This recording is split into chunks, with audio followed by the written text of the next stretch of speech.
السلام عليكم ورحمة الله وبركاته.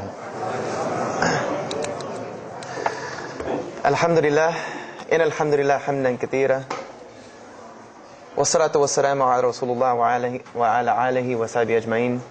أشهد أن لا إله إلا الله وحده لا شريك له وأشهد أن محمدا عبده ورسوله وختام النبيين ورحمة للعالمين وداعيا إلى الله بإذنه وسراجا منيرا. أما بعد. I'm going to tell you tonight about my journey from where I once was as a former Christian youth minister to how I got to where I am now. There's a lot of bumps in the road. You know, it seems pretty clear. Yeah, you're a minister and now you're a Muslim. You know, but there's a little bit more to it, inshallah. So just bear with me, and hopefully you'll get something out of it. Because the point is, at the end, is I want you to get the message behind the story. Because if I was traveling around the country just to tell my story, then I would be wasting time. It's on YouTube. Anyone can go get it from anywhere in the world. So inshallah, we're going to begin at the beginning. I was born and raised in Greenville, South Carolina. I was born and raised in Greenville, South Carolina. And I was raised by my grandparents because at a very early age, my mother had stepped out and my father was working 2 jobs.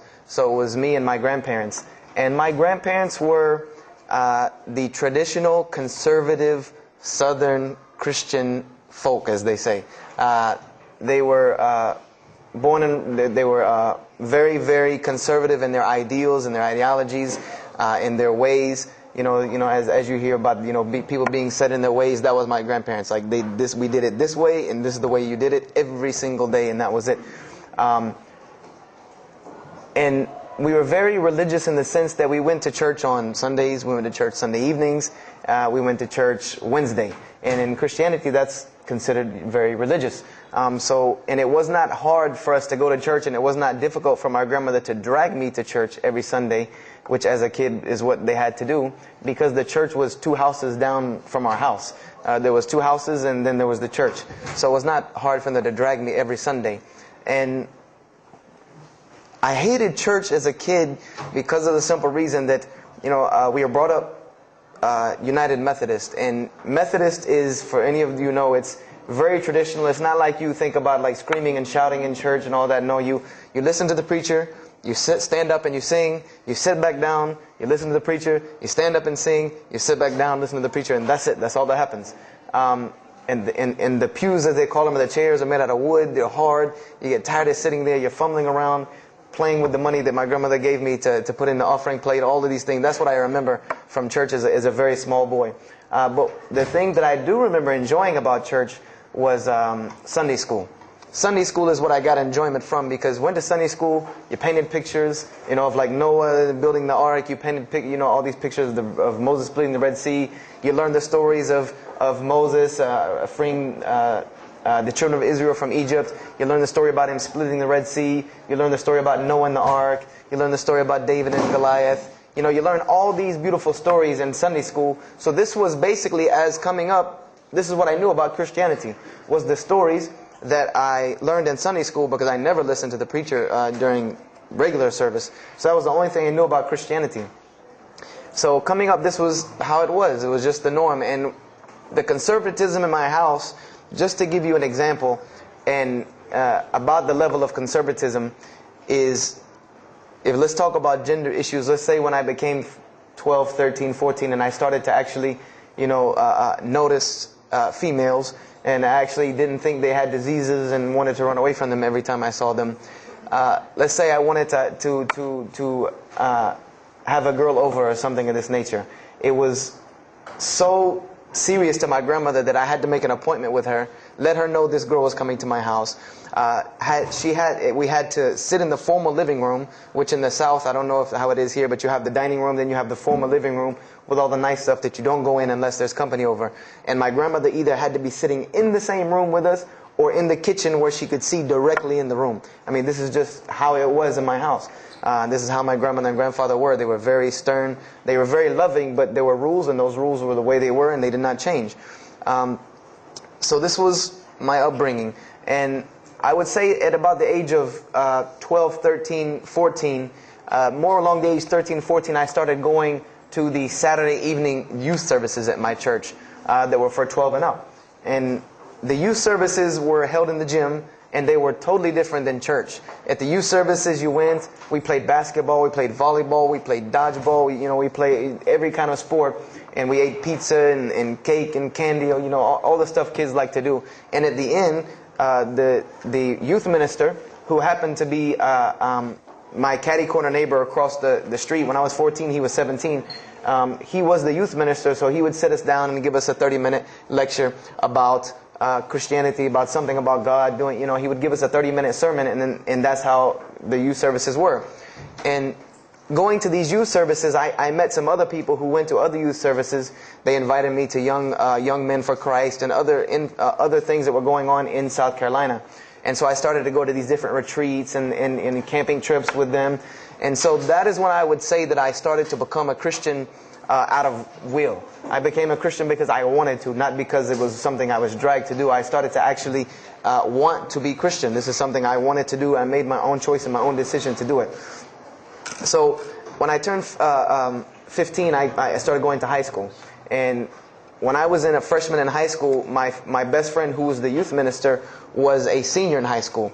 And I remember we had a very close bond because I had not have my license yet, so I used to ride with him to school every day. And it was a big deal for me to be able to ride to school with a senior, especially since he had a brand new, or it was a brand new, but he had a restored '67 Mustang, which I've always been a fan of cars when I was a kid. So we had a very close bond, and we were very good friends because both of our parents were very similar. They didn't let us do much. So we spent a lot of time with each other. And when I became a sophomore, he graduated and started to attend Bob Jones University. I don't know if that rings a bell with anyone, but Bob Jones University is a very prestigious conservative Christian college in South Carolina. It's probably the most conservative college I've ever seen. Because the Moody Institute is known as one of the most famous in this country, it's in Chicago. But Bob Jones is conservative to the point to where when it comes to men and women, like men and women are not allowed to get caught talking to each other in a room alone if they're not married, holding hands on campus. The men had to wear button-up shirts or polo shirts tucked in with slacks or jeans. The women had to wear skirts. No jeans, skirts that came down to the ankle, and a shirt that came to the wrist. And this was part of the guidelines for Bob Jones University. You didn't party, you didn't drink, there was none of this that happened at Bob Jones University. And he started going there, and his major was textual criticism. And textual criticism probably doesn't ring a bell with anyone, and to explain it in detail would probably take another entire lecture. But just to give you a brief synopsis of what is textual criticism.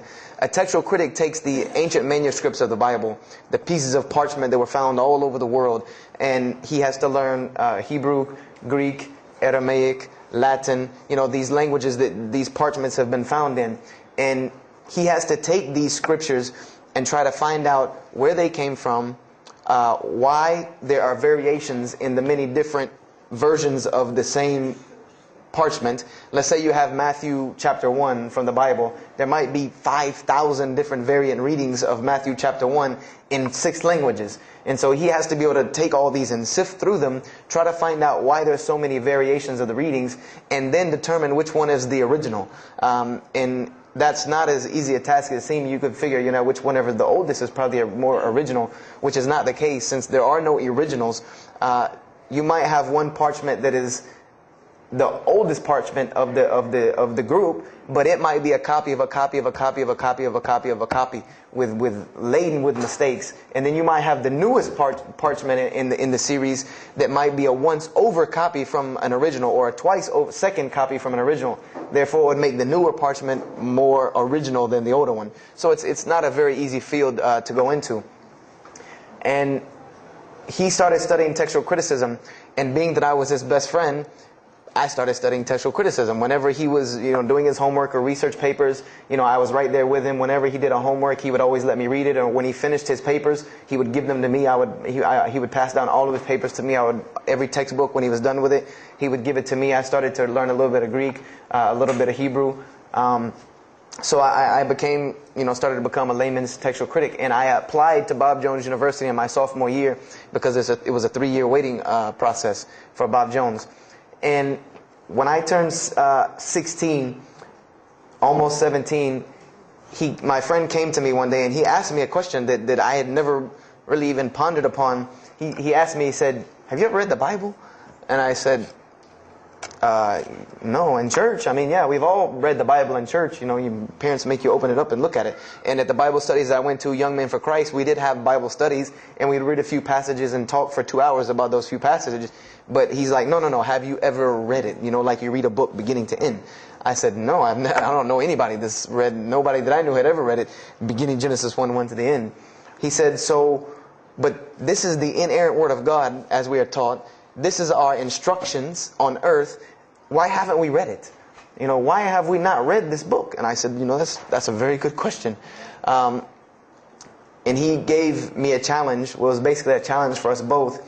He said, let us start with Genesis 1:1 and let's read the Bible and let's see what God says to us. Because this is the inerrant Word of God, inspired to men for instructions for us. So let us see what God says to us. If God can talk to the preacher through this book, why can't He talk to me? I said, you're right. I said, that's very good. I had a lot of time on my hands. I wasn't really allowed to do much anyway after school. So I said, why not? Let's read the Bible. I was somewhat nerdy as a 14, 15-year-old, 16-year-old. So we started to read the Bible. And we decided to go from Genesis 1:1. And what we tried to do, this was the attempt that we made, was to not think of anything that we'd ever heard about Christianity, but to open the Bible and let's say I just found this book in the desert and read it and see what it says to me. Let it talk to us. So we started Genesis 1:1 and we started reading through the Bible. You know, we did some of it together and most of it I did by myself because I'm a very, very quick reader, so I decided to read a lot on my own. And as I was reading through the Bible, I started to notice the stories that I had heard in Sunday school. You know, you start reading Genesis, you read about Adam and Eve, we all know that story. You started reading about Deuteronomy, Exodus, you know, the stories of Moses, the story of Noah, the story of Lot and Abraham, and all these stories that I know. But I was surprisingly and astonishingly shocked by some of the stories that I read about these same people that I learned about in Sunday school. Just for instance, and this is a big testament to why Allah kept sending us prophets and why Islam was sent as a complete and perfected deen with the Quran. If you read about Noah in the Bible, there is the story about Noah saving humanity from the flood with an ark and all of that. There is this in the Bible. There's another aspect to the story of Noah that not many people know about unless they actually take time to open a Bible. This will not be preached from any pulpit anywhere. Is that the Bible says that Noah was an alcoholic. This is the Bible's portrayal of Noah, or Nuh alayhi salam, that he was an alcoholic, that he was a drunkard. This is the word used in the Bible, that he was a man given to alcohol. And I'm a psychology major, and my field of specialty is mental illnesses, and alcoholism is one of those, is a mental illness. And I know from seeing alcoholism's effect on one of my close friends' parents, I know that someone who is truly addicted to alcohol, and if Noah lived for so long addicted to alcohol, he was seriously addicted to alcohol. It is hard for someone addicted to alcohol to hold down a 9-to-5 job working at McDonald's flipping hamburgers, much less construct an ark to save humanity from a flood that's never happened. So that stopped me for a moment in my tracks, and I said, Noah was an alcoholic, you know, and it bothered me for a minute because I said, you know, things started popping in my mind like, if Noah was a drunkard, how did he know God was talking to him? Because, you know, I've seen some people, the alcoholics, you know, you were just asleep in my dog's food bowl the other night, drooling, and now you're telling me you were talking to God last night. You know, you know, to rationally, that would not make sense to me. That's like, you know, an alcoholic on the street coming to you and tell you God's talking to him. You know, he has no, this would give this man no validity. This man has no validity with anyone. So I didn't pay it too much attention. It caught me, but I said, you know what? I'm going to keep going, because there's one thing that you don't do in Christianity, and I'll tell you what it is in a minute when I started doing it. Then I came across the story of Lot, or Lut alayhi salam. And we all know the story of Sodom and Gomorrah in these stories, but there's another very twisted story in the Bible about Lot and his daughters. There's a story of Lot and his daughters in the Bible that says his daughters got him drunk one night and seduced him and committed incest with him. A'udhu billah. This is the Bible. This is one of the Bible portrayals of the prophets of God. The person who saved his family from Sodom and Gomorrah. This is the story that is in the Bible. So I'm catching myself again, like, how this is becoming a really bad habit that I'm seeing. This is becoming a bad recurrence that I'm seeing over and over again in this Bible. So, after that I started, speeding through some of the other mumbo jumbo to get to more of these prophet stories. And I got to the story, there are others, and there are some stories in the Bible that are not PG rated, period. They're not rated for talking anywhere. You would need an 18 and up ID card to be able for me to even tell you these stories. So the one that intrigued me, that caught my attention the most, was of my most beloved story in the Bible, and that was of David and Goliath. That was my most intriguing story to me, because not only was, it said that in the Bible that David was a very small man and Goliath was a very big man, and that was appealing to me because I've always been very short, and as a kid I was really short. So, I said this was a very beautiful story to me, just in its prose and in its concept of overcoming. And so I started to read about David. And there are very beautiful stories about David in the Bible. There are indeed. But there is one story about David in the Bible that shocked me to my core. And it's a story about three people. There's three people in this drama: David, Bathsheba, and Uriah. And it says that David saw this woman named Bathsheba. And she was one of the most beautiful women of her time. And she happened to be married to one of the commanders of his army named Uriah.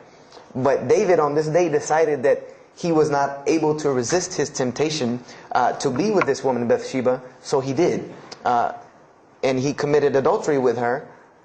And knowing that he did this, the way that he decided to cover it up was he sent a letter to the generals of his army saying that when the battle was fierce, for everyone to pull back and abandon Uriah so that he would be killed. And when he dies, then he could have Bathsheba, no harm, no foul.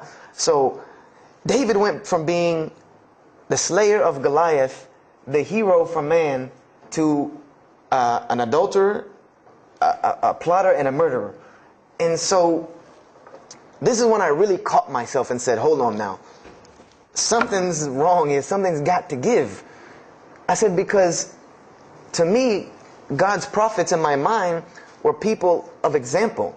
People who I could follow as an example, someone who was supposed to be the best of us, so that we could follow them and emulate them.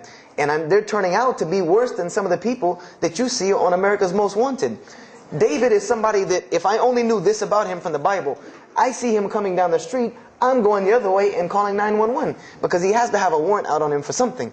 This is what I'm thinking in my mind. This man is not an honorable man at all. He killed Goliath, yeah, but he killed this other guy named Uriah to be able to commit adultery with his wife. So I committed the cardinal sin in Christianity. I started asking questions. This is the one thing you do not do in Christianity, is you don't ask questions, especially not about issues like this. So I went to my pastor and I started asking questions. What's going on here? Pastor, there's a very bad recurring habit about these men in the Bible. What is the deal here? And I remember he told me the same thing that almost every pastor or every evangelist or anyone I talked to about this, same answer, almost like it was programmed. They would put their hand on my shoulder and say, Brother Joshua, don't let a little bit of knowledge wreck your faith, because you're not justified by knowledge, you're justified by faith. And they would quote me verses like, lean not on understanding, Paul's, we're justified by faith in Jesus Christ. They would quote this whole line of thing to me like it was already pre-programmed, that they programmed in pastor school that people are going to ask you questions and here's the answer. So I said to myself, I don't know, Pastor, this just seems kind of odd. He said, let me tell you something. What you're reading is the Old Testament referring to God's covenant with the children of Israel. And they were a different people, a very stubborn, crazy people. So why don't you move on to the New Testament? In the New Testament, you'll find the new covenant they were under with Jesus Christ, and I promise you things will change and be better. I said, okay, perfect.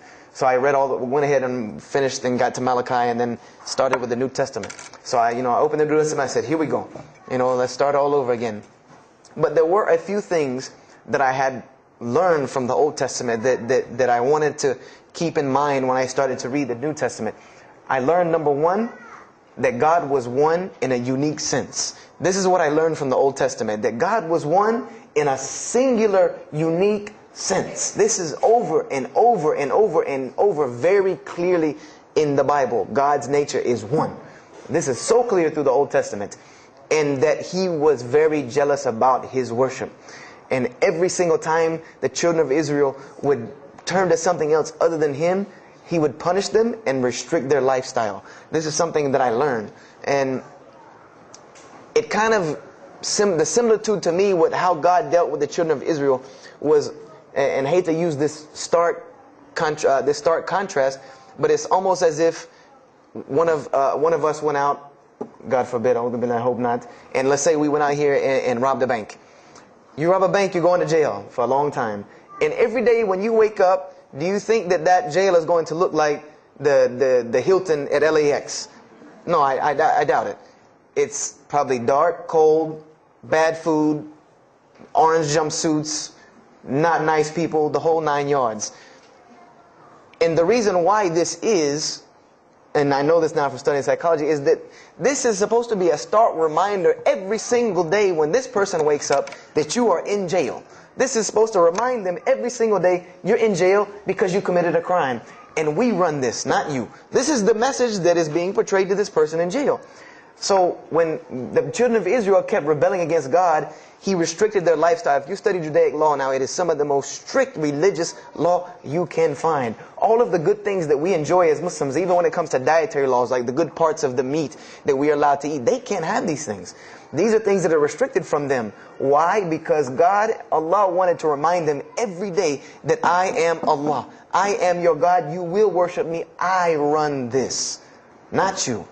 And I understood this from reading the Old Testament. This is a concept I had come across.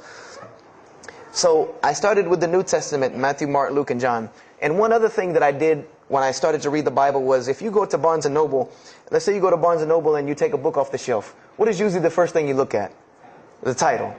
Then the next thing, the author. You want to know the title and the author. What is the name of the book? Who wrote it? And if you do this test with every single book of the Bible, you get a title and no author. Author unknown.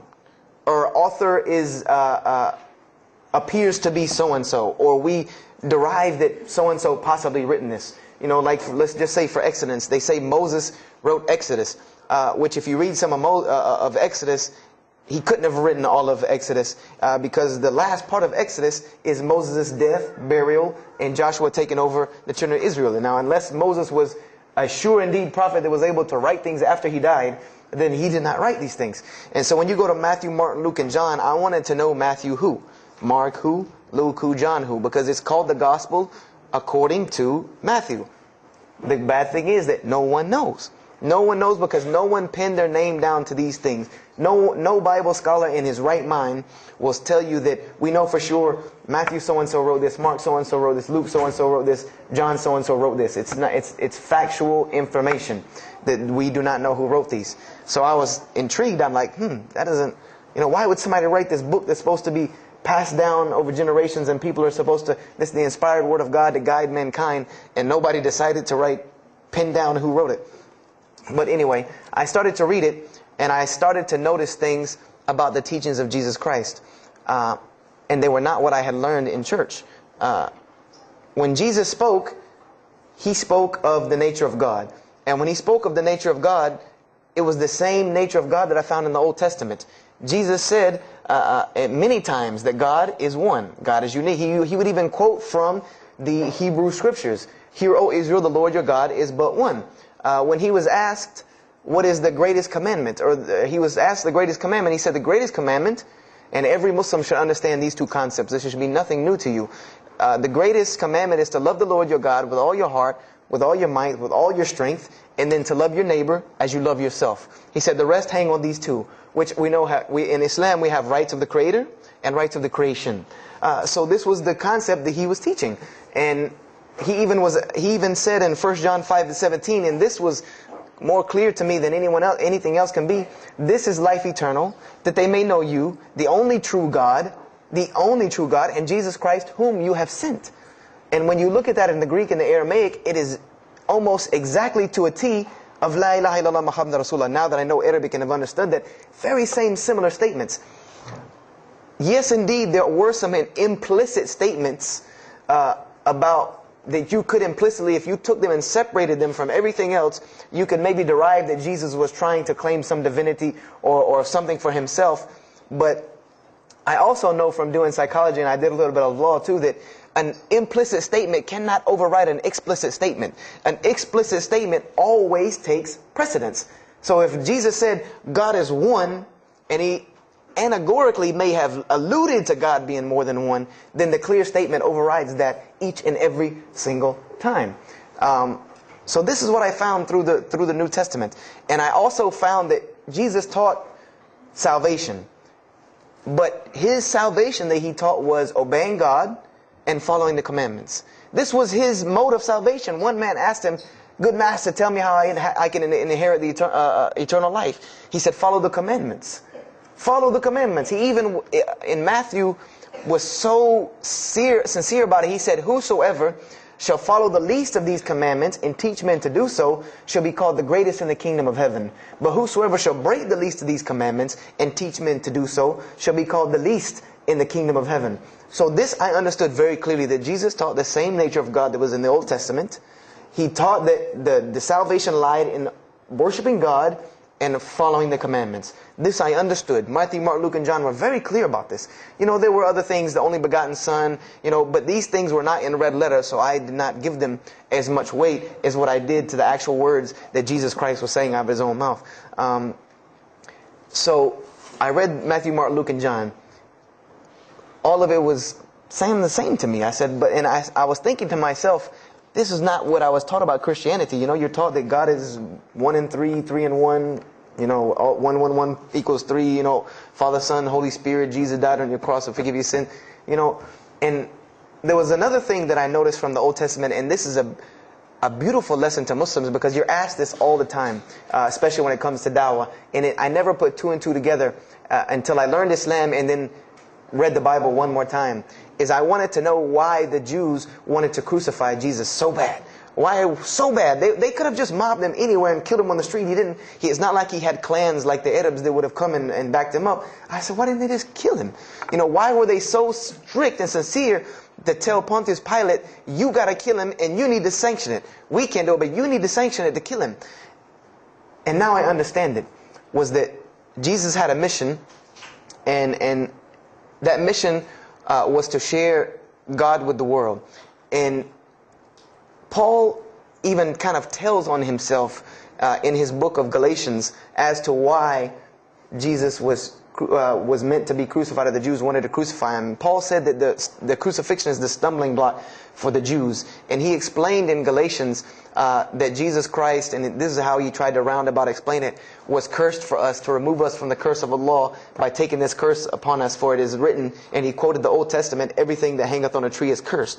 So I went back and studied the Old Testament and Judaic law, and I realized that people who were crucified, that was considered a curse upon them. You had to do something pretty serious to get crucifixion, because it was considered a curse from God. It was part of their law that when someone is crucified, that person is cursed.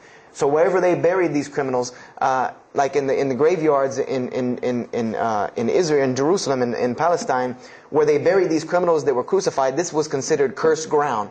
This was considered ground that you didn't go on, and you did nothing here, because these people are cursed by God. So I started to put 2 and 2 together. That it's not that they wanted to kill Jesus, because they could have just killed him. They wanted to disprove who he was. This was their point, was to disprove who this man was. He said he's the Messiah. They wanted to disprove it. And they knew, if you can crucify Jesus, he can't be the Messiah. He cannot be our Messiah if you can crucify him. And even if he is, if we can still force our crucifixion on him, then that'll detriment his message. So they understood this and knew this, and this is why they wanted to crucify him. And this is exactly why Allah saved him from it. Because everyone asked you, why did Allah save him from the crucifixion? Because you cannot crucify. That was part of his law that he came to fulfill, that he could not be cursed according to this law. He said, I have come to fulfill the law. To fulfill it. Therefore, he couldn't be cursed according to it. And this is why he went to the Garden of Gethsemane and asked God to remove this from him, because he knew how detrimental this was to his message of crucifixion. So I began to see all of these things. So I started to read. I got to the book of Acts and started to read the writings of Paul the Apostle. And things went from this to this. It went from one way to another way. It went completely flipped, turned around. The entire teachings went from obeying God, worshiping God, following the law, to worshiping Jesus Christ and abolishing the law completely. Paul even wrote to the Galatians, "Oh, you foolish Galatians, why are you still following this cursed law?" Jesus Christ came as a curse to remove us from the affliction of this curse. So I said to myself, but Jesus just said a few books before this that whosoever shall break the least of these commandments and teach men to do so shall be the least in the kingdom of heaven. And here you go, Paul preaching this gospel to abolish the law. So I even asked, what is going on here? So I started asking my pastor, and my pastor said, now you're getting into deep water. You know, now you're starting to question the New Testament. You really have some issues. You know, they even thought that I might be, you know, possessed and all kinds of things. So I had a very big conflict going on inside of me, and my friend took me to his textual critic teacher, his professor. And what this man told me probably wrecked my faith in Christianity. And I always say, I doubt he would be very happy me traveling around the world telling people that a Christian professor from Bob Jones University wrecked my faith in Christianity. But he did. Because what I asked him was, what happened to all these contradictions? You know, in the Old Testament there are many contradictions. If you study Hebrew language, you'll understand that when you read some of the Old Testament or the Torah, that there are some parts of the Torah that you can see is the most beautiful Arabic that you can see. Just the most beautiful Hebrew that you can see, just like when you read the Quran. It's very beautiful Hebrew. And then 2 chapters later, you'll see Hebrew that looks like a broken 3-year-old who is trying to scribble some Hebrew down. It looks very colloquial, very dialectic. You can tell it's not the same person speaking. So I went and asked him about all this stuff I saw. And he told me, he said, what you have is a book written by men over centuries and centuries and eons and eons. And he says, and this book started as an original that was copied and copied and copied, and somebody added a mistake, and somebody came behind him and corrected that mistake and added 2 of his own. Someone came and copied it and skipped a line and added a line where it wasn't supposed to be. And then someone else came and copied it and took it to his country, and in order for it to fit well with the doctrine they were teaching, he would cross out a dot here or cross out a word here or change a word here so that it would fit with the theological ideas of this part of the world. And he said, and after all these years, you have a book now that is compiled from all of this, written by the hands of men that still have men's fingerprints left on it. And that's what you have. You have an imperfect book that is only perfected through faith. This is exactly what he told me, that this book is perfected through faith. You cannot perfect it textually. It's not a textually perfect book. Those who believe in it by faith. And so I said, here we go again with this faith thing. You know, I said, God gave me a brain for a reason. If he did not want me to use it, he would remove this reason and logic part of my brain out and replace it with more faith. So, you know, and I was of the opinion, you know, as the saying goes, my grandmother didn't raise a fool. I'm no fool. You know, I said, I can't believe in this. You know, I mean, this book I've been taught is the inerrant word of God, and you're just telling me that it's a book of errors that's only perfect through faith. That's like me taking a 1982 Datsun all beat up and say, if you believe it can be a Mercedes. If you believe. You know, that would make no sense. You can't take a car to the car dealership and say that. No, if you really believe it, if you look at it right, it's a Mercedes. So I said, no, you know, this is a book full of errors. And God's religion is perfect. If God has a religion, it's perfect. If he has a book, it has to be perfect because he is perfect. So I left Christianity completely. And I decided that I was, I had learned some concepts from the Bible. God was one. You couldn't fool me of that. I had also concepted that there should be nobody standing between me and God, because He created me without permission from anyone. Therefore, I don't need to be taking permission from someone to go to Him. If I had to be forgiven for something, it should come from Him, because on the day of judgment, it's going to be me and Him alone. And I didn't know about God's prophets yet. I had my doubts and persuasions about that. So I decided to start searching other religions. I went back to Judaism. I studied Judaism. I found the same thing that Jesus taught about two spiritual Jews that leave the law, and Jews that were so caught up in the law that they left no room for spirituality.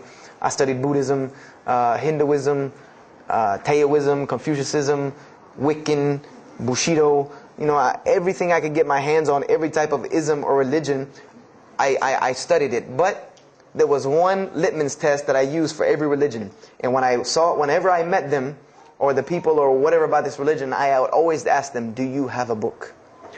Do you have a book? Because another thing I had come to the conclusion of is that if your religion is true, you should be able to tangibly hand me something and show me that this religion is true. Give me something that I can see. I don't want to hear that faith stuff anymore.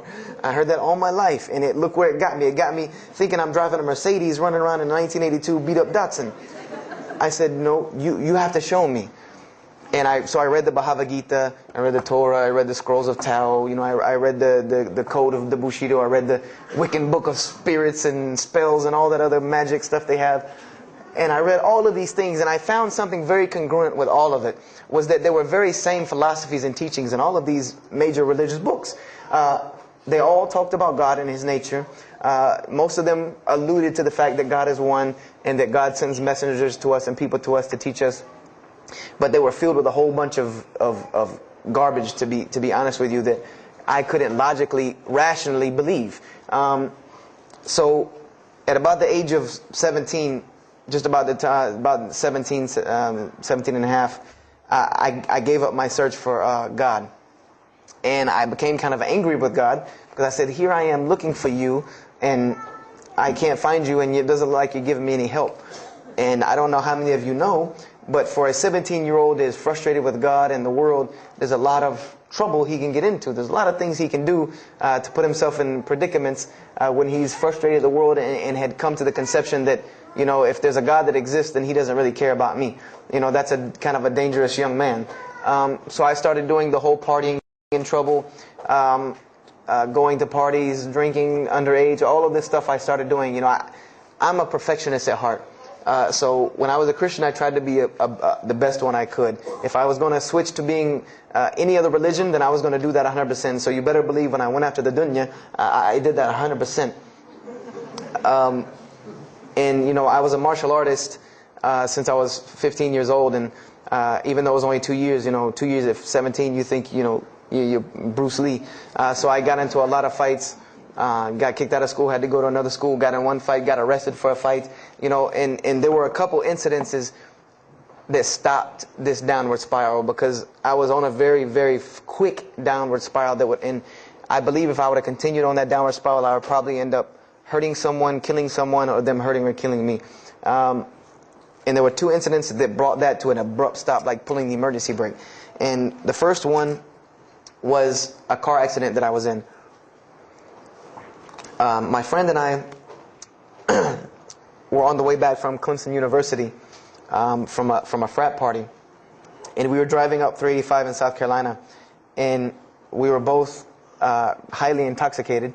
And I decided that night that he was driving. I decided to put my seatbelt on for the only reason that I kept falling over when I fell asleep without the seatbelt on, because I didn't really believe in the seatbelt thing, because I said if I'm going to die, I'm going to die. That was the conception that I come up with, that if it's time for me to die, it's time for me to die. I didn't believe in the whole tying your camel thing. So I put on my seatbelt and I fell asleep. And the next thing I know, I remember waking up with the car shaking. And I woke up to grab my friend because I thought maybe he had fallen asleep. But when I woke up, the only thing I saw was the tree line and then the pavement coming right at my face. And the window smashing and the car flipping, the whole 9 yards. And us landing in a ditch. And I remember getting out of the car. That was the first thing I thought. you know, number one, I couldn't believe that, you know, you don't really think about, oh, you're alive. No, you just move. I jumped out of the car and realized that I had jumped out of the back of the car that wasn't there anymore. It was still in the median on the other side of the highway, and the front part of the car was over in the ditch. And I drug my friend out, who was knocked unconscious, and pulled him over the side of the road. I had no injuries. I looked at myself trying to find what's missing, and there was nothing but a piece of glass stuck in my arm that I pulled out. And it just so happened that a state trooper was passing the other way, because he turned around and came back. And when he came back, he asked what had happened. And the first thing he asked me was, did you see what happened? Because there was other people who would pull over, so I guess he thought that I was a bystander, because I started to walk towards him. He's like, did you see what happened? You know, where are the people? I said, yeah, I really saw what happened. I was in the car. You know, and he was like, you know, as they say, like the color drained out of his face, because he was shocked. He said, how were you in that car? You know, and of course they took the hospital. My friend got arrested, DUI. But before he put us in the ambulance, he was a man of God, because he looked at me and he told me, he said, young man, you better realize that you're on this earth tonight for a purpose. The only reason you're still alive is that God has a purpose for you. If not, you don't live through things like that. People without purpose, if you didn't have a purpose, then this night would have been your night. So you need to realize that. I said, this old man's out of his mind. You know, if God had been looking for me, he had the opportunity to get me a long time ago. So don't tell me about that God stuff now. So I paid it no attention. And about a month later, 3-4 weeks later, my friend and I, same two, he's on crutches still, we decided to go to New York City. We decided to just take off, drive to New York City. We didn't tell our parents where we were going. I said I was sleeping in his house. He said he was sleeping in my house for the weekend. So we drove to New York. And in New York, I remember going to the ATM to get some money. And in New York, they have these ATMs where you have to go in the little glass room to get your money at ATM. I don't know if they have that here or if any of you have been to New York. Now, alhamdulillah, you have to put your bank card in to go in there. But in 97, it was not like this. You went in, and it was almost like the game Mousetrap, because you go in, take out your money, criminal comes right in behind you. There's nowhere for you to go. You know, there's nowhere to run. So I went in and I took my money out of the ATM, and I heard the door open behind me. You know, so I turned around. You know, I thought somebody was coming in behind me, and there was a man who put a gun to my face. And he must have really, really, really, really needed this money, because he didn't ask me anything. He didn't say a single word. I just remember looking at the gun in my face and him pulling the trigger. And it was a revolver. And to this day, I'll never forget that image in my head of seeing that little spindle turn and hearing that very distinct click of a revolver. And it probably could have been like a 32 snub-nosed gun like this, but when it was in my face, it looked like one of those like cannons that you see on the movies. And I remember when he pulled the trigger, I didn't think anything. You don't think anything. You just blank. You just go into this like shock of blankness. And then a couple seconds later, thankfully I had been doing martial arts. That might have helped me overcome the fight or flight syndrome, because all I could think was, go! You know, like myself kicking myself, like, what are you doing? Go! So I bum rushed him. We went flying. He went flying. Money went flying. Gun went flying. And I took off and went to the hotel and didn't say anything to anybody. We went back to South Carolina the next day. And I didn't say anything because we weren't supposed to be in New York. My grandfather would have killed me. If that guy didn't kill me, my grandfather would have took care of it. So I didn't say anything until about a month or two later. You know, I kept having nightmares about this same incident. I kept having night terrors from this incident. And so I told my grandmother about it. And she told me the same thing that the officer had told me. She said, you know, you have to realize that God has a purpose for your life. You're here for a reason. People don't go through the things that you've been through and still walking on this earth without a reason, and you're pushing the limit. This is what she told me. You're pushing the limit, really. God has something for you, and He wants you to get it, but you're pushing it. And she didn't tell me to go back to Christianity and study my Bible. The only thing she told me was that God hasn't gone anywhere. You just have not looked in the right place yet. And so I decided to put myself back together. You know, the car wreck, the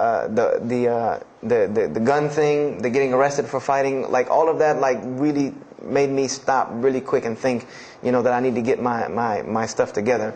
So I became I became an agnostic, someone who I believed in God with no form of religion. I prayed to God on the floor on my hands and knees, because this is how all the books of God, this is how the Bible, the Torah, the New Testament, the Bhagavad Gita, all of these scriptures that I ever read, they said that this is how the men of God prayed. And it was during this time that I did read one book about Islam in the public library, because I had never heard of Islam ever. But I remember I was looking in the religious section in the library at school, and there was a book about Islam, and or it was in the library, the public library, and I remember it was some title like "Why I'm Not a Muslim" or some one of these titles that was propagandistic against Islam, but I had no idea. So I just took the book and I read it, and I remember it said that Muslims, M-O-S-L-E-M-S, and any of you knowing Arabic knows that's a very derogatory word. A Muslim is someone who oppresses someone else. That's a very quick sleight of the pen that was used in the past for a very real purpose. It said that Muslims were people who worshipped a moon god named Allah, who lived in a box in the desert in Saudi Arabia, and they were oppressive to women. I remember there was a whole chapter about how they could have 4 wives and as many as they want, actually, because they could marry 2, divorce 1, get 3 more. This whole, and it said that I remember the one thing that really caught my attention was the whole chapter on jihad, where it said that Muslims were allowed to kill non-Muslims at any time, at any place, without discretion, and it was an honorable act, and not only would they go to heaven before it, but they would get 70 virgins on the way. So I closed the book on Islam, put it back on the shelf, and marked off Islam off my little list of religions, and said thanks but no thanks, and if I ever see a Muslim, I am out. And I said I'm pretty safe in Greenville, South Carolina. I had never seen a Muslim ever. So I said, I don't have to worry about running into no Muslims, thank God. So, I started, just worshiping. I tried to just be a good person, pray to God, ask Him for guidance, try to be a genuinely good person. And I remember what changed is when I met a Muslim. I met a Muslim who I had met a couple of times at school. We had went to school together, and I knew him, but I never knew that he was Muslim. And there's a couple of reasons why I never known he was Muslim. Because he was African American, number one, and the book said that Muslims were Arabs. And number two, I didn't know, I thought Muslims ran around, marrying as many women as they want and killing non-Muslims. I didn't know that they could also be part-time drug dealers. So I never knew that this guy was Muslim. I didn't put 2 and 2 together. So we were at his house one day, and me and my other friend, the one that I got into a lot of trouble with, I'm trying to keep him out of trouble now.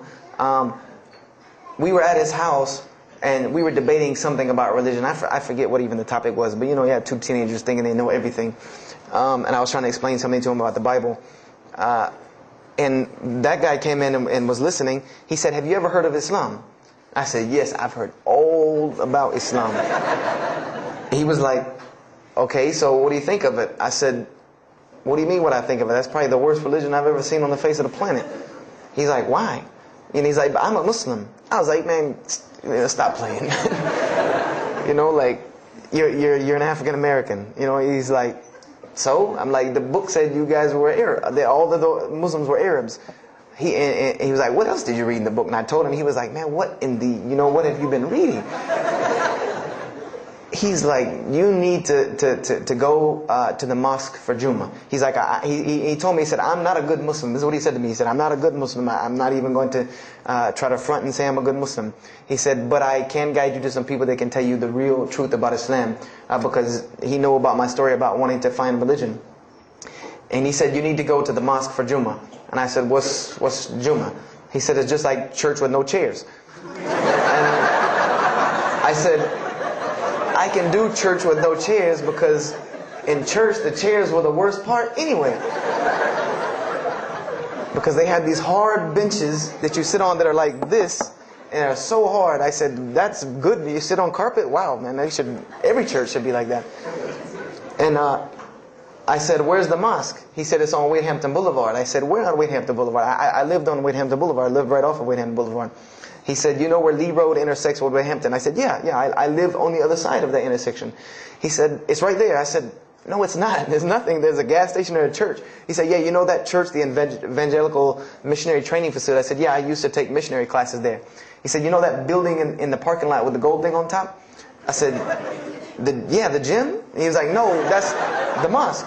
Because I had always thought it was the gym because it was in the same parking lot and it was just rectangular with 2 glass doors in the front. And you could literally walk in between the church and the masjid and touch them like this. Anyone doesn't believe me, go to Greenville, South Carolina, look at the masjid. You can almost touch both of them just like this. He said, yeah, it's right there. I said, I've never, at first I was shocked. Like, I've been living across the street from all these crazy Muslims all my life. I said, I never knew. And he told me to go to Jummah, and I asked him what time. He said he would meet me there at 1 o'clock in the afternoon on Friday.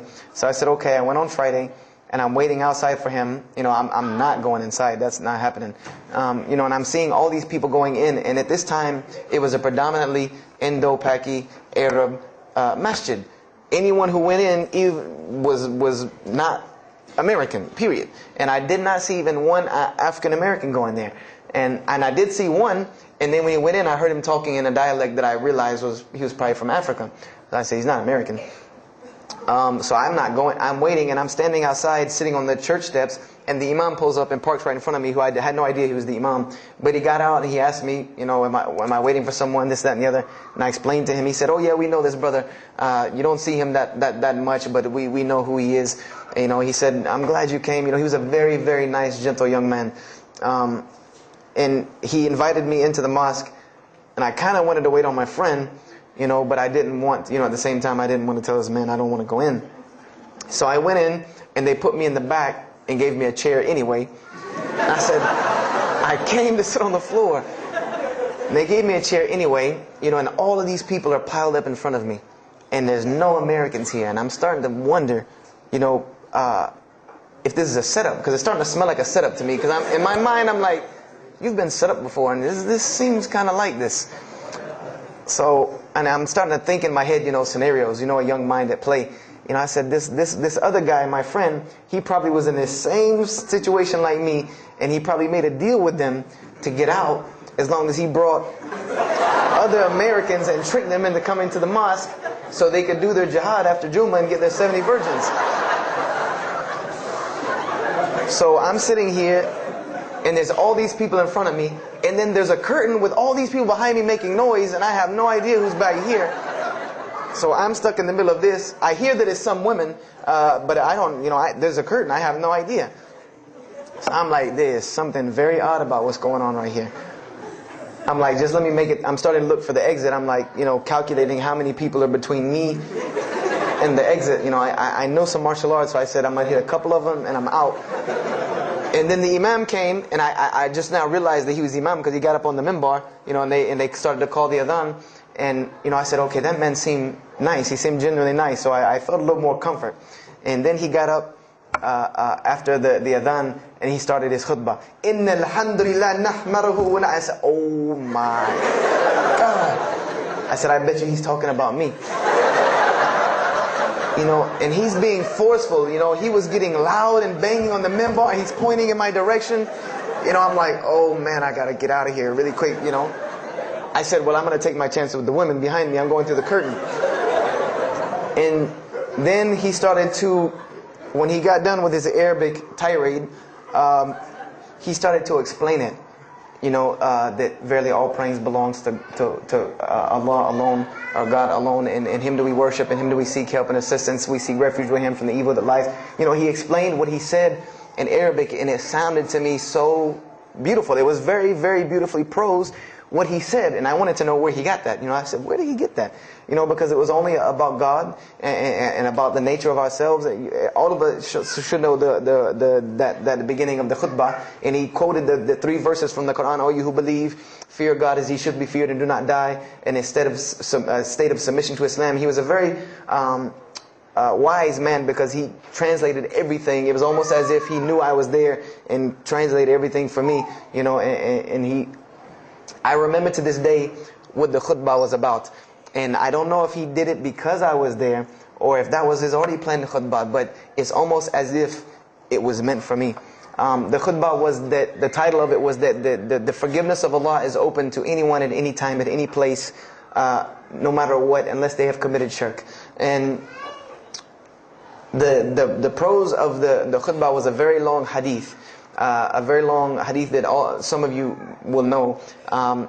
And just to make it short, it was the hadith where the Rasulullah ﷺ met Angel Gabriel or Angel Jibreel, and Angel Jibreel was telling them to tell him that if the Muslims commit this certain sin, to tell them that Allah would forgive them. And every time he would tell the Muslims, they would say, okay, well then what about this sin?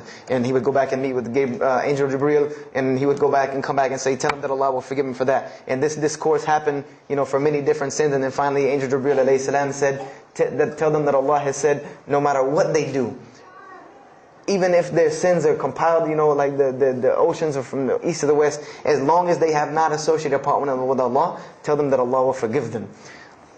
And I remember he told me that, or he said that, that the door of repentance to God is open as long as you have not seen the angel of death or the sun hasn't risen from the west. I didn't really understand the sun risen from the west thing at that time. But, and he said that, God's forgiveness has to come from God alone. This was the whole premise of his khutbah, was on forgiveness and tawbah. And I was saying to myself, these are all of the same concepts that I had formulated through reading the religious scriptures myself. And I'm asking myself, where did he get this stuff from? Where did he get all this? And he started using names like, he used the name Ibrahim alayhi salam, he used the name Musa, and I'm like, he translated it to Abraham and Moses. I'm like, where did he, where is he getting these? These are names from the Bible, I know these people. And so after the khutbah, they started lining up for the prayer. And I got apprehensive because everybody's getting up in front of me and blocking my exit from the door. And so I guess one guy in the back saw me, and because I had to move back a little bit, he said, we're about to pray. And I said, pray to who? And he said, to God. I said, which one? And he said, the one that created the heavens and earth. The same one that's in the Bible, the only creator of the heavens and earth, the only God. I said, yes, I know him. And so the Imam started to pray, and when he recited the Quran, I know it sounded very intriguing. I had no idea what it was. But then when I saw Muslims bow and prostrate on the floor, verses and verses of every religious book that I had ever read started ringing off in my head, that this was the way men of God prayed. And the first thing that I could think of in my mind was, this is worship. That's what I said to myself. This is not prayer, because prayers are asking God for something. These people are worshiping God. So I said to myself that you've written this religion off way too easily. I thought I was a much more open-minded person than that, and I was ashamed of myself that I had written it off with just one little book. I had put all these studies into the other religions. I read this one thing about Islam and was done. So I went to the Imam after Jummah. He talked to me, and I would have to say that I was probably a little bit rude with him. And I've asked him to forgive me. I saw him a few years later. I said, you got to forgive me for the first time you saw me. Because he started telling me, would you like to know a little bit more about, he had a very heavy accent, he was an Egyptian brother. Would you like to know a little bit more about Islam? He tried to give me some pamphlets. I said, no. I don't want any of this right here. I said, do you have a book? This is what I wanted to know. Do you have a book? Can you give me? He said, yes, we have a book. I said, it's called the Quran. I said, can I read it? Is it in English? Can I read it? He said, sure, you can read it. And then he tried to explain it to me a little bit, how it came by. I said, nah, just give me the book, because the book should speak for itself. So I took the Quran home, and on Friday night I started to read it, because this is a book I had never seen before. And I was very interested. So I went home and I opened the Quran, and I read the Fatiha. It seemed to me kind of like the Lord's Prayer. It was a little similar to what I found in the Bible. But then I started to read Surah Al-Baqarah. I started to read Surah Al-Imran. And I started to see names that I had seen before. I started to see names like Abraham, Moses, David, Jesus, Yahya, John the Baptist, Zechariah, Mary. And I said, I know all of these names, but there was something different about these people in this book. The prophets that I found in the Bible were people that were deplorable, of not very good character. These same men in the Quran were someone who were at the highest echelon of moral character and moral fiber. They were someone that was an example to be followed because they lived the message that they preached. Therefore, they were able to be followed and emulated. So, I read all of these chapters and I read the story of Jesus, peace be upon him. Because when I saw the name Jesus first, that really intrigued me. I wanted to see, what does this book have to say about Jesus? And I read the story in Ali Imran, and I read a story in Surah Al-Maryam. And it was more beautiful than anything I had ever read in the New Testament, or any nativity story that I had ever heard. It was more beautiful than that, times 10. I remember the only thing that I could capture my mind was the miracle of how, because in the Bible you never really figure out the conflict of how Mary gets over this finger pointing at her about her coming with a baby and she's not married. There's no real end to that. There's no real defense for her from this in the New Testament. But the Quran is so explicit and so clear that Jesus' first miracle was to speak from the womb, to speak as a baby and defend the honor of his mother. Something that you cannot deny. Something that you cannot deny about her, who Mary was, when you have this baby speaking on her behalf. So I would say I read the Quran entirely in 3 days. But that first night, after I had made it through Surah Al-Imran, my heart was already given to this book. I didn't know what it meant to be a Muslim. I didn't know how to be a Muslim. I didn't even know what that meant. But I knew that whoever it was that followed this book, I wanted to be like these people. I wanted to be like the people that I read about in this book. These were people I could follow. These were prophets. This was a book of guidance. And this was something that the book is calling and appealing to me. That if you don't believe in this book, you never see that. I've never seen this in any other scripture. The direct challenges that are in the Quran, that if you don't believe this book is true, put it to the test. Put it to the test. And this was something that was so astounding to me, that God is telling you over and over again, if you don't believe this is the truth, test it. Bring me something else like it. Test it. Put it to test. If it was written, if there was more than, all of the analogies about God, everything was so logical, so rational, so reasonable in my mind that it was like 2 + 2 = 4, and that was it. There was no 1 + 1 + 1 = 3, egg, yolk, water, fire. There was none of that foolishness. The Quran was very direct and very straightforward in its teachings. So I gave my heart to Islam that night in my living room, reading the Quran, and I cried and cried, that I had been looking for the truth all this time, had searched all this way, and it was right across the street from my house. And so I went back on Monday to accept Islam and ask these Muslims where in the world they've been all this time, and I go ready to go in there and do my thing, and I go and the masjid is locked. And because they only came on Fridays and for Isha during that time, and I didn't know. So I said, okay, I guess I have to come back on Friday, because every time I passed by the masjid after that, it was always locked. So I came back on Friday and I took my shahada, and as they say, the rest is history. But I don't travel around the world, and this was in December of 1998. I don't travel around the country and the world telling my story, just for the entertainment value. Even though I've been told it does have some entertainment value, I don't tell it for that person for sure. If that was the only reason, then you could just get it off of YouTube and it was the same exact story. I'm going to finish with this, and I hope you can give me 10 more minutes, inshallah, to tell you why I go around telling my story. I tell my story to let everyone realize that there are millions and millions of people just like me.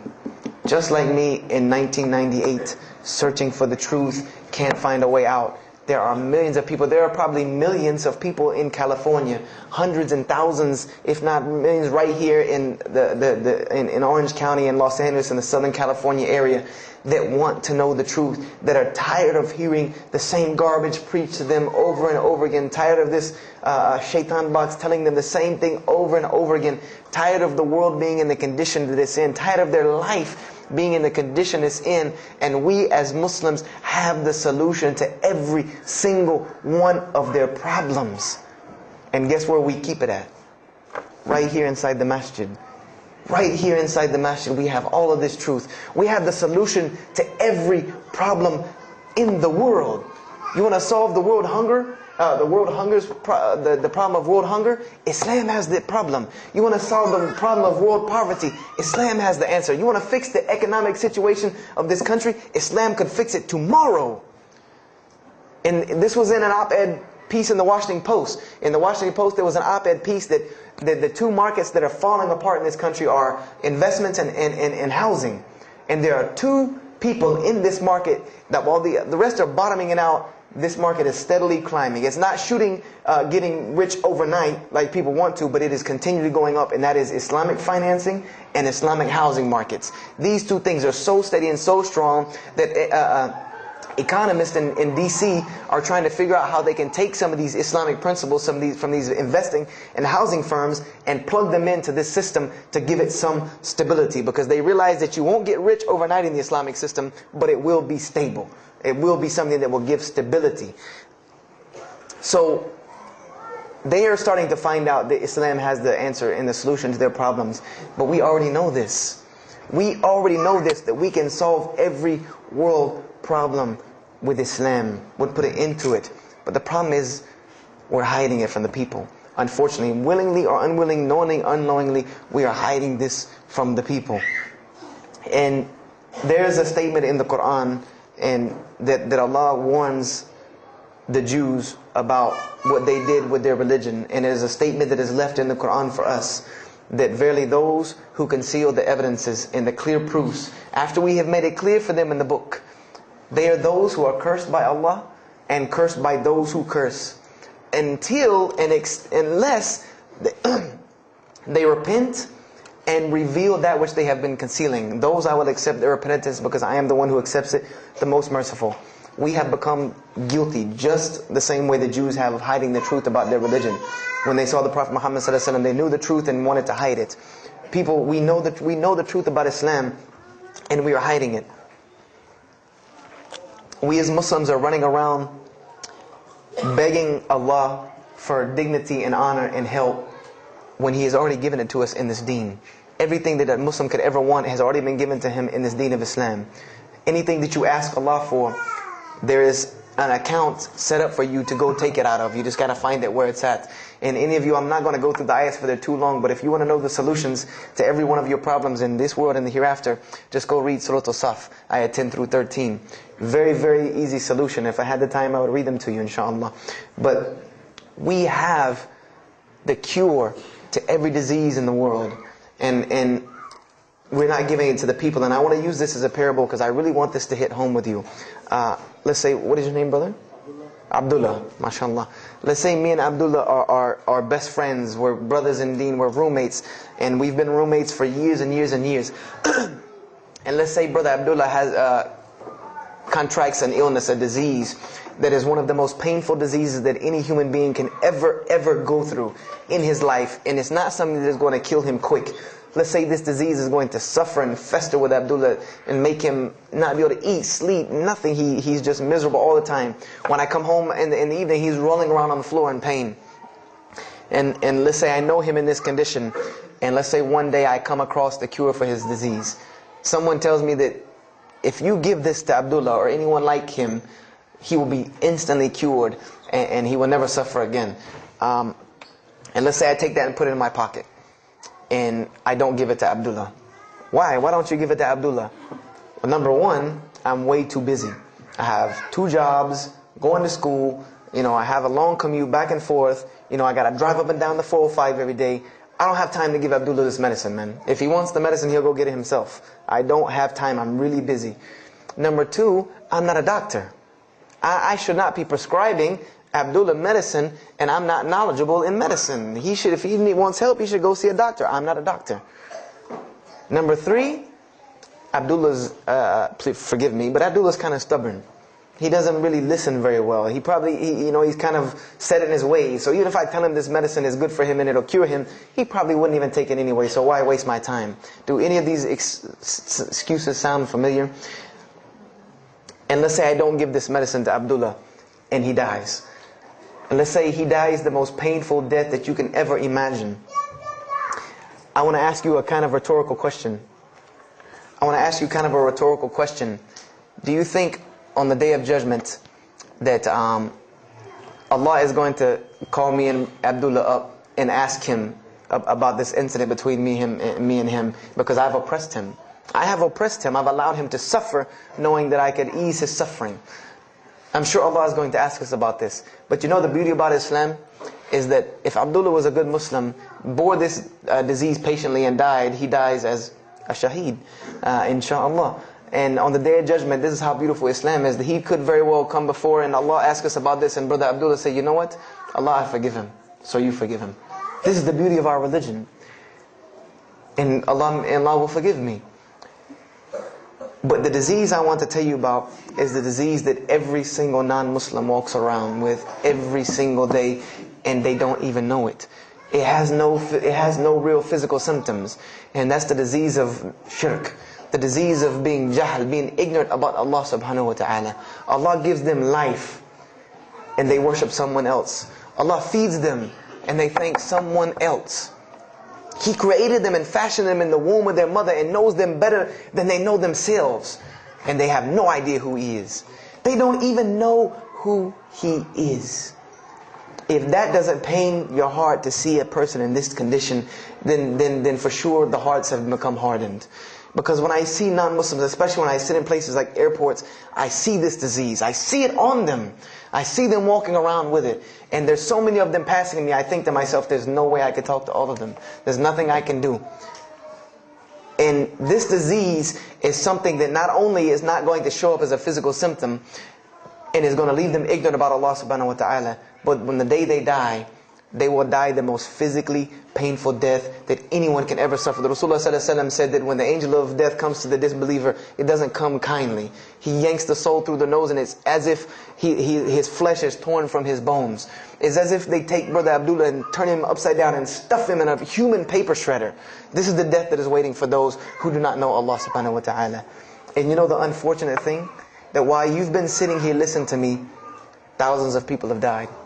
Thousands of people have lost their life not knowing Allah while I'm talking to you right now. People in this city have lost their life, and there's nothing we can do about them. They're gone. It's too late for them. We can't save them even if we want to. And that's a deplorable, deplorable, sad, sad fact that we can't save them. But there are many, many, many, many who we can save. And that all that takes is us taking this light of Islam we have and showing it to the world. There's a statement in the Bible, and I finish with this. Whether Jesus alayhi salam said this or not doesn't matter, because this statement is one of the most profound statements that has been somewhat of a focus for me in my mission of da'wah. It is said that no one would bring a candle into his home and then place a bucket on top of it, because then no one would benefit from the light. No, if someone would bring a candle in their home, they would set it on the table in the middle of the room so that everyone could benefit from this light. And unfortunately, the Muslims of this generation, we are a bunch of candles with buckets on top of it. No one can see our light. No one can see the beauty of Islam. And believe me, if you don't see it, believe me, take it from someone who was once standing on the outside looking through the window at that light. It is one of the most beautiful things you can ever lay your eyes on. It is a treasure to be found of treasures. And everyone else can see this, and they will see this if we show it to them. If we allow Islam to be Islam. If we start becoming Muslims, meaning that the best form of da'wah that you can do to this world is very, very simple. It's not complex. It doesn't take a 10-hour workshop, even though some of the details do. But if you want to know the way, the best way to do da'wah is for Muslims to be Muslims. That's it. Study our history. Study the history of Islam. Why was the world conquered by Islam? Not through military campaigns and wars, but through Muslims being Muslims. The most populated Muslim country, Indonesia, was because of Muslims being Muslims. A few Muslims deciding to get up off their behinds and go to another country and live their life as Muslims, not shaving off their deen to be pleasing to those people, but being Muslims. And when the people asked them and inquired, what is it about you backwards Arabs that we've heard all these crazy things about? Now you come out of the desert with pristine moral and character, and you have better ethics and morals than we do. What is it that's happened to you people? And their answer was, La ilaha illallah, Muhammad Rasulullah. That we believe in Allah and He has sent us a man named Muhammad, and we emulate his lifestyle. That's why we're like this. This is what conquered the world for Islam. This is what conquered people's hearts for Islam. Was the truth and the beauty of it, and its simplicity of its message.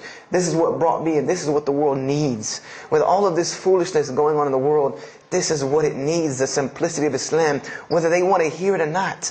They know it in the bottom of their heart. When you show them the truth, even if they turn away from it, they know it's the right thing. They know it's the truth. And on the day of judgment, you can stand before Allah subhanahu wa ta'ala, having washed your hands and saying that I did my job. And I finished just one more thing. I finished with this. If you don't believe this is important, if you don't believe this is one of the most important things you can do as a Muslim, then the last statement of Prophet Muhammad ﷺ to the Muslims as a whole, he gave his farewell sermon. And we know that what his farewell sermon was a summary or a synopsis of what Islam is and its general principles. And he knew this was the last thing he was going to say to the Muslims as a whole. And how did he end this sermon? Those who are here, pass this on to those that are not here. For verily it may be that the last one that hears my message may understand it than those right here among us. He gave a command to those Muslims to pass it on, and for those Muslims to pass it on, and for those Muslims to pass it on, until there was no one left to hear this message. This was a command he gave, the last command he gave to this ummah as a whole. And then what happened? He pointed his finger to the heavens and said, "O Allah, bear witness that I have indeed conveyed your message." And upon saying this, what happened? Allah revealed the surah, "This day I have perfected for you your deen, and completed my favor for you, and chose for you Islam as your religion." And the last statement that Prophet Muhammad ﷺ gave to us before this was revealed was that we must pass this message on. He gave us that duty. He took that duty that was only reserved for prophets. No one else, no other. If you don't believe me, go read Surah Al-Bayna about what was commanded of the other nations. No other nation was given this opportunity and blessing to pass on this deen except us. Because there are no more prophets coming. So the job falls on our shoulders. Qurans are not going to fall out of the sky and hit people when they're walking down the street. This job has now become ours. And just like if the Prophet Muhammad ﷺ had not done his mission, he would have been accountable before Allah. If we do not do our job of spreading this message of Islam, we will stand before Allah on the Day of Judgment. Don't be the person standing before Allah on the Day of Judgment and your neighbor that you've known, your co-worker that you've known 10, 15, 20 years come and find you and tell you, you knew this day was coming. You knew this day was coming and what was going to happen to me, and you did not say anything to me. And those people will complain to Allah about us. They will complain to Allah about us. Because we have the truth right amongst them, and we're not giving it to them. We need to stop hiding it in our masjids, in our homes, in our hearts, and we need to give it to the people. It's beautiful, trust me. Just hand it to them. Just hand it to them. I promise you they'll take it, because it's something that is so pure and pristine. And forgive me for probably going over my time. And if we have time, I want to leave some time for questions and answers. I will be outside to take any questions and answers. The only last thing I want to announce and let you brothers and sisters know is one of my biggest dawah projects is a DVD project that I do. And my goal is to put a DVD about Islam in the hands of every single person in the United States of America. Right now I'm working on Florida and I have other brothers working in other places because people will watch a DVD. We did studies on this, and people will watch media before they'll read a book or before they'll listen to an audio CD. And alhamdulillah, through these DVDs we've gotten, I would say, an average about 2 shahadas a month. Because my personal contact info is on the DVDs, and people watch them and they call me and I converse with them, and usually most of them accept Islam. I just had a shahada the day before yesterday from Irvine, Texas, from someone who had bought the DVD and given it, a Muslim had bought it, gave it to his friend. His friend hated it or didn't want it, so he gave it to another person, and that person gave it to a co-worker at work who watched it and accepted Islam. So this is one of my biggest projects. And the way this project works is I make 100 DVDs, and I brought 2 of them with me today. I'm going to explain what they are. The way this project works is I make 100 DVDs, and 75 of them go out to different dawah arenas. And the other 25 I make available for Muslims to purchase for 2 reasons: so that they can be, so that I can buy another 100 to make, and so that you can share in this ajr along with me. Because when you purchase a DVD that makes another DVD, or you give it to a friend, then you share in this ajr with me. And everyone knows that da'wah is the biggest pyramid system because of the hadith Rasulullah sallallahu alaihi wasallam, that one who calls to guidance gets the same reward as the one guided, without that reward being lost from him. So I made these DVDs available to the Muslims so that you can put a little effort in da'wah and make another 100 inshallah. So I brought 2 today, and they're outside. One of them is called Islam in the Bible, which is basically what I just told you in a PowerPoint format, so that you could see all these verses that I saw, all these things that I read that allowed me to see the truth of Islam very clearly when I saw it, and I coincide them with the Quran so that you could see them. And there's another one the other one's called The True Gospel of Jesus Christ, where I go through the New Testament. Well, first part I think is an interview about me and my story to Islam, and there's some other Q&As on the other DVDs about nature of God and all these different things. But it's a PowerPoint presentation about the New Testament and Jesus Christ, and how you can prove to someone that Jesus Christ taught Islam from the New Testament, from their own book, that they have to agree. They either have to believe it or reject it. And if you believe it, then you have to believe what I'm saying is true about Islam. If you reject it, then this is your book, not mine. So, I try to use these 2 teaching methods, and they also can be given to non-Muslims because they're in a PowerPoint format. They're in a very educated format, and they're available outside for $10 each.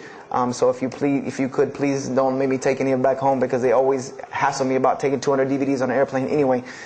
So please come and get them. And if you have any questions, my contact info is on there and everything. If you have any more questions for me, and my website and everything. I thank you for your time, and if anything has been of benefit, know that truly all good comes from Allah subhanahu wa ta'ala. And if anything that I have said is incorrect or hurtful or shameful, know that indeed that comes from my own nafs and my own lack of understanding. أقول كذا هذا واستغفر الله لي ولكم فاستغفروه إنه هو الغفور الرحيم. السلام عليكم ورحمة الله وبركاته.